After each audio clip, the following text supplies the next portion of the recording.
அன்பான தாவேக தொண்டர்கள் மற்றும் தாவேக நிர்வாகிகளே, உங்களுக்கான ஒரு அன்பு வேண்டுகோள். உங்கள சுத்தி என்ன சூழ்நிலை நடக்குதுங்கிறது உங்க எல்லாருக்கும் தெரியும். நீங்க சுமந்துட்டு இருக்கிற அதே வலிய தான் பொதுமக்களாகிய நாங்களும் சுமந்துட்டு இருக்கோம்.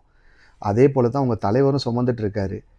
அதனால தயவு செஞ்சு இந்த மாரி வீடியோ வருது பார்த்தீங்களா? உங்கள பத்தி இந்த மாரிலாம் செஞ்சாங்க நீ தாவேக்கா தான் காரணம் அப்படின்னு சொல்லிட்டு நெறைய வீடியோ வரதுக்கெல்லாம் தயவு செஞ்சு ரிப்ளை பண்ணி டயத்த வேஸ்ட் பண்ணாதீங்க.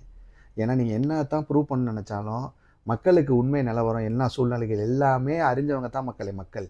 ஓகேவா? அதனால நிர்வாகிகள் தயவு செஞ்சு நீங்க ப்ரூவ் பண்ணணும்னு நெனைக்காதீங்க. அதே மாரி விஜய் கரூருக்கு வரணும்னு சொல்லிட்டு தொண்டர்கள் நெனைக்காதீங்க. ஏன்னா, இப்ப அவர் திரும்பி வந்தாருன்னா, திருப்பி இதே மாரி கூட்டம் அங்க கூடும்.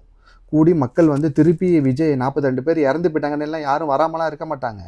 கண்டிப்பா இதே மாரி டபுள் மடங்கு கூட்டம் அவருக்கான கூட்டம் வரும். அந்த சூழ்நிலைய மனசுல கொண்டு தான் அவர் பயத்தினாலலாம் வராம இல்ல. இந்த மாரி வந்தா மக்கள் பாதிக்கப்படுவாங்களேங்கிற எண்ணத்தில தான் அவர் வராம இருக்காரு. அதனால தயவு செஞ்சு ஃபீல்ட் ஒர்க் பண்ணுங்க. தொண்டராகிய நீங்கள்லாம் அந்த இறந்தவங்க வீட்டுக்கு போய் பாருங்க. அவங்கள கொஞ்சம் சமாதானப்படுத்துங்க. என்ன பண்ணலாம், ஏது பண்ணலாம்னு சொல்லிட்டு கிரவுண்ட் ஒர்க், ஃபீல்ட் ஒர்க் பண்ணி அவருக்கு உண்டான கொஞ்சம் மனபாரத்த முடிஞ்ச அளவுக்கு இறக்க பாருங்க. தொண்டர் நெனச்சா ஒரு தலைவன எந்த சூழ்நிலையிலயும் ஸ்ட்ராங்காக்க முடியும். அத நீங்க செய்யுங்க தாவேக்கா தொண்டர்களே, நண்பர்களே. ஒரு ஒரு ஒரு ஒரு நண்பனா இத நான் உங்கள்ட்ட ஷேர் பண்ணிக்கிறேன். ஓகேவா? அத பண்ணுனாவே உங்களுக்கான பாதி அங்கேருந்து பூம் ஆவுற வீடியோஸ்லாம் கொஞ்சம் குறைஞ்சு போயிடும். அந்த நெகட்டிவ் கமெண்டுக்கு நீங்க ரிப்ளை பண்ற நேரத்த தயவு செஞ்சு அதுக்கு பயன்படுத்துங்க. கண்டிப்பா உங்களுக்கு எல்லாமே நல்லதா நடக்கும். பார்த்து அத பண்ணுங்க நண்பர்களே. தேங்க் யூ நண்பர்களே.